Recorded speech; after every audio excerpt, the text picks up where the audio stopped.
لا إله إلا الله محمد رسول الله عليه صلاة الله وآله والأحبة لا إله إلا الله.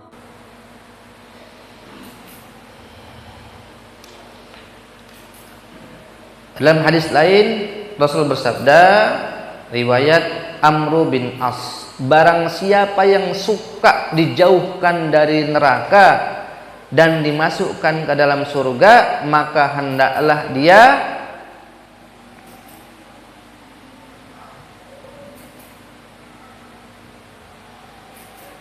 menyukai terhadap orang lain yang itu disukai kalau itu terjadi untuk dirinya. Ya. Kita pengen dapat komen yang baik dari orang lain, pengen dapat ucapan yang baik-baik, maka ucapkanlah yang baik-baik kepada orang lain. Semua perlakuan itu akan kembali kepada diri kita. Ya, demi Allah seperti itu. Ya, maka hati-hati. Ya.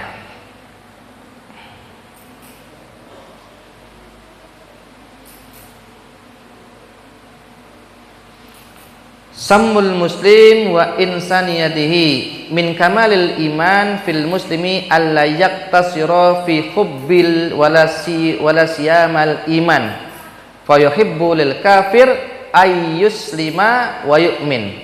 Maka di antara tanda kesempurnaan iman, kalau kita menyukai terhadap orang lain itu adalah kebaikan. Bahkan kita berharap betul kepada orang-orang yang belum beriman supaya mereka menjadi orang yang beriman. Doa kita. Maka kalau terhadap orang-orang yang belum beriman kepada Allah dan hari akhir kita berharap mereka beriman, maka jangan sampai terhadap orang yang sudah masuk dalam lingkaran iman, mereka sudah muslim, kok kita berkata-kata yang buruk tentang mereka, apalagi itu kalau itu adalah seorang ulama. Tidak pantas. Ya, apalagi yang mereka sudah berada dalam lingkaran iman, kok kita keluarkan dengan mudah mereka orang-orang yang tidak beriman atau mereka kafir. Hati-hati. Ya, ini hati-hati betul. Hari ini merebak pemikiran-pemikiran yang mudah. Kenapa? Mereka hanya memahami semua hanya tekstual tanpa mendalami, tanpa penjelasan para ulama, bagaimana ulama bersikap terhadap sebuah hukum dan bagaimana seorang ulama menghukumi sesuatu dan bersikap terhadap orangnya. Ada hukum yang am, ada hukum yang ta'yin. Semua hukum rata-rata am. Ta'yin itu bukan urusan kita orang-orang awam, tidak. Ya, maka hati-hati di sini. Ya, supaya nggak tambah ruwet di dunia dakwah. Apalagi hari ini kita hidup di zaman media sosial. Prihatin kita Pak, sedih betul. Ya, ketika terjadi sebuah masalah muncul dua kubu, satu yang ekstrim mencela, satu yang ekstrim membela. Yang membela kadang-kadang dikatakan fanatik, yang bersikap insaf di tengah-tengah pun kadang-kadang disalahkan, seolah-olah tadi dalilnya serampangan. Siapa yang tidak mengkafirkan orang-orang yang dikafirkan, maka dia dihukumi kafir. Ini kan berbahaya pemahaman seperti ini. Allah ta'ala bisawab. Ya. Selanjutnya, tanafusu fil khair min kamalil iman. Berlomba-lomba dalam kebaikan adalah kesempurnaan iman. Ya. Laisa minan naqsil iman wala minal hasad ayyat lubal muslimu minallahi ta'ala ayyamanna alaihi bimislil fadail al-ukhrawiyah allati faqahu biha ghairuhu.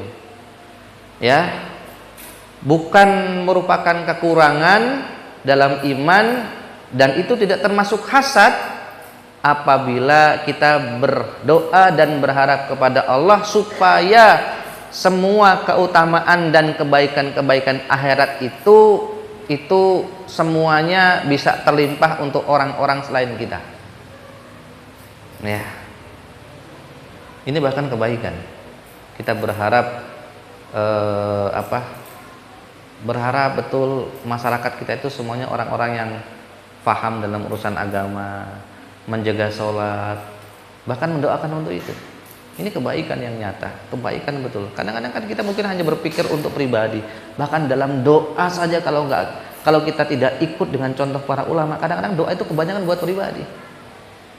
Minta kebaikan untuk diri kita saja. Kenapa kita tidak doa secara umum untuk saudara kita yang terzolimi, untuk masyarakat kita, sebutkan untuk guru-guru kita, untuk anak-anak kita, kanan kiri kita doakan kebaikan buat mereka. Ya. Maka di antara adab-adab doa itu umum dulu, baru nanti urusan-urusan pribadi yang kita mintakan kepada Allah. Ya, dalam doa pun kita tidak ananiyah, tidak individualis. Rabbana ighfir lana wa li ikhwanina alladziina sabaquna bil iman. Kan doakan untuk umum dulu. Allahumma ighfir lana dzunubana, ya Allah ampunilah dosa-dosa kami, dan terus lil muslimina wal muslimat, doa buat seluruh kaum muslimin, umum dulu. Baru nanti terakhir buat doa untuk kita.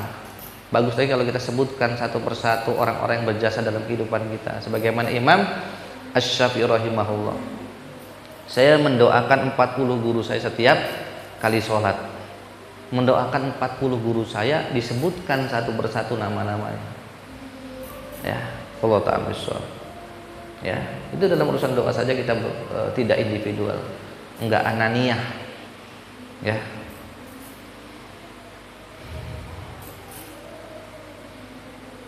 Ya, kita berharap kebaikan buat masyarakat, ya. Kemudian berlomba-lomba dalam kebaikan bersama-sama. Qala ta'ala, a'udzubillahi minasyaitonir rajim. Wa fi zalika falyatanafasil mutanafisun. Ya. Dan dalam perkara kebaikan itu hendaklah mereka saling berlomba-lomba. Ya, berlomba-lomba dalam artian bersama-sama melakukan kebaikan. Ya, dan kita merasa bersyukur karena ada orang berubah jadi lebih baik. Jangan sampai timbul hasad terhadap kebaikan yang dilakukan oleh saudara-saudara kita. Ini hasad yang paling buruk, hasad dalam urusan agama. Ya. Ada orang berubah jadi lebih baik, kok kita nggak suka? Nah, ini hati-hati. Ya, ini hati-hati. Wallahu ta'ala bishawab. Ya. Kita isya jam berapa? Jam 7 kurang 4. Oh, lewat 4 menit. Ya. Bandar Lampung itu kurang 4 menit, kalau nggak salah. Kita lanjutkan ya. Al-mujtama'ul fadil samratun min samratil iman. Masyarakat yang penuh dengan keutamaan itu, ya, yang isinya kebaikan. Isinya kebaikan itu adalah buah dari iman secara kolektif. Ya. Pernah nggak, Pak? Saya pernah dapatkan satu kampung yang unik di salah satu desa di sekitaran Gunung Lawu. Itu menurut saya ini berbeda. Ini masyarakat kok kayak pondok pesantren. Saya belum pernah masuk ke daerah Temboro sih, pondok pesantren yang di Magetan itu kan berapa puluh hektar, itu kan masyarakatnya sudah Islami semua. Ya. Di desa kecil itu, sekitaran kaki Gunung Lawu itu ada satu kampung, saya pernah tinggal di sana, nggak lama. Setiap ada liburan saya sering ke sana dulu, sepekan 2 pekan. Itu setiap bertemu bertegur sapa. Para muslimahnya rata-rata tertutup hijabnya, minimal sopan pakaiannya. Ya, kemudian setiap datang azan, laki-lakinya bersegera menuju masjid dan mereka membawa mushaf, dan mereka sambil menunggu imam datang sampai dikumandangkan iqomah, mereka semua membaca Al-Quran. Ini unik sekali. Saya pernah juga dapatkan di beberapa kampung di sekitaran sana itu orang bertani, ya, sedang di sawah. ini jalan, pinggir jalan, sawahnya di sana, berapa petak, mungkin orangnya udah kelihatan kecil di sana, mungkin 10 petak ke sana itu, dan motor itu ditaruh di pinggir jalan dan kuncinya nempel. Kuncinya nempel, Pak. Saya begitu datang ke sana, saya bilang, nah, di Lampung ini, saya bilang, di Lampung ini, jangankan di pinggir jalan, di dalam rumah aja hilang. Ya, dalam rumah aja hilang. Lah ini kok motornya di pinggir jalan, kuncinya nyantel. Alhamdulillah seperti itu. Dan saya tanya mereka, ya memang begini, rata-rata mereka begitu.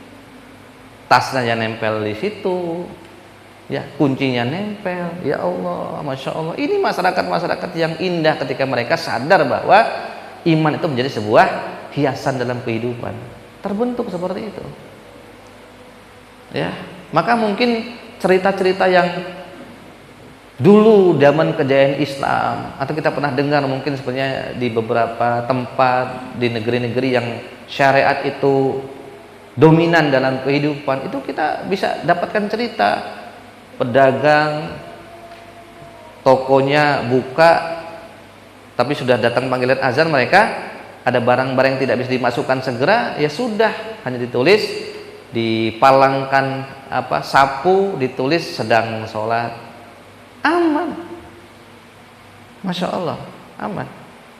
Ya, ada pedagang, ada pembeli sudah milih-milih, tapi penjualnya belum datang, sedang sholat, dia tunggu.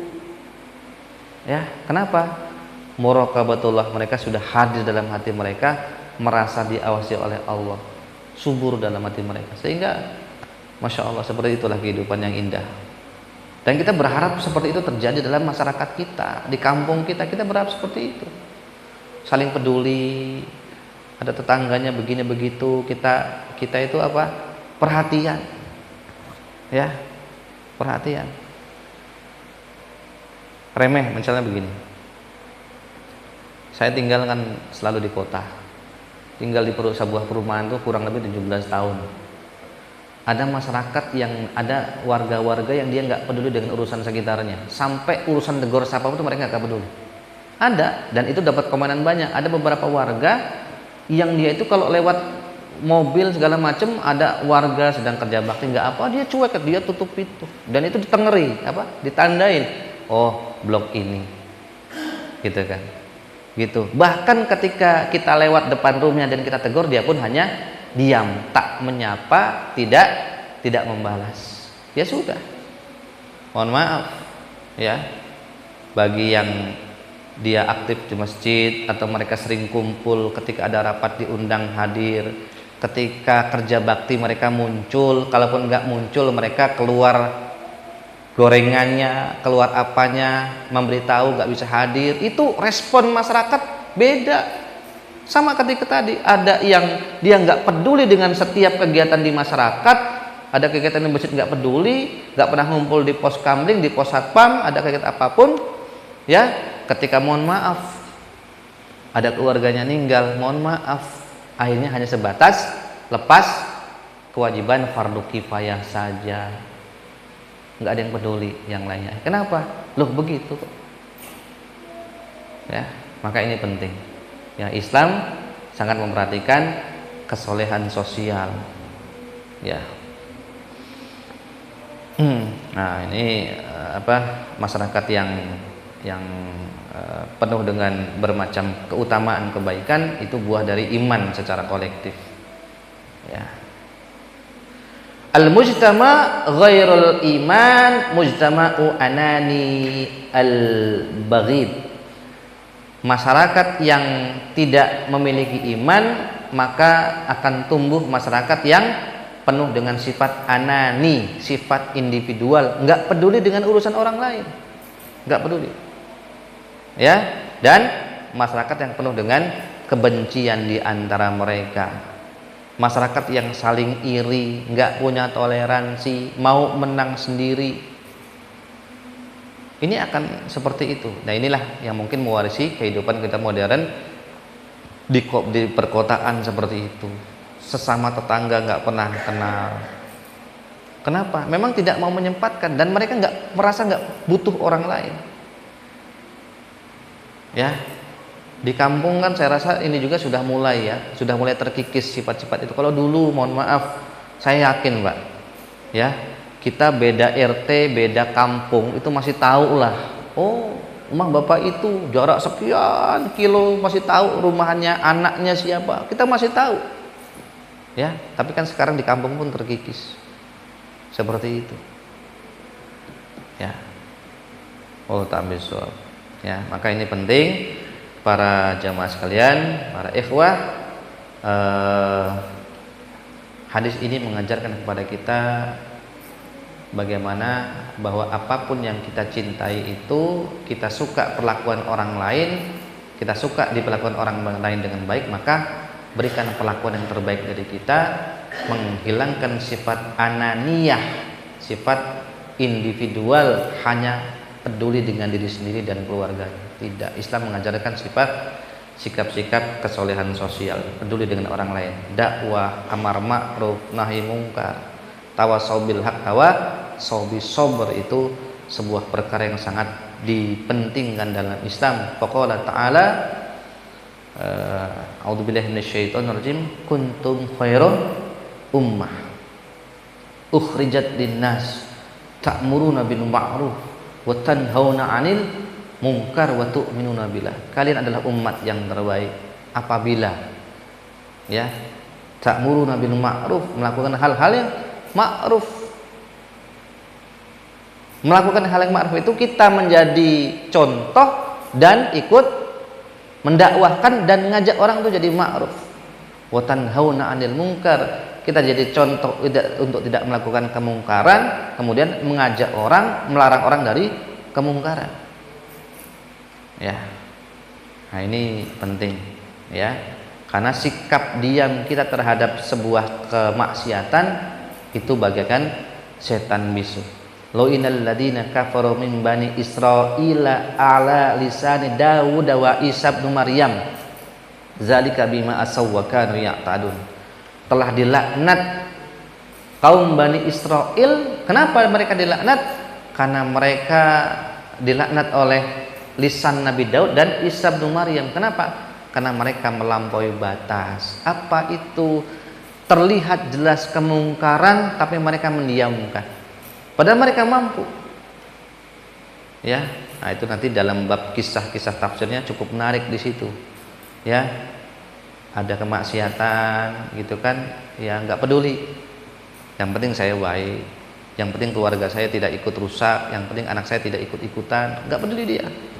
Nanti tambah lebih rusak lagi, ada kemaksiatan dia hadir tapi tidak mengingatkan, malah ikut menikmati dan terus. Maka lu'inal ladina kafaru min bani Israel, telah dilaknat Bani Israel karena sikap diam mereka terhadap kemaksiatan dan dosa. Ya, wallahu ta'ala bishawab.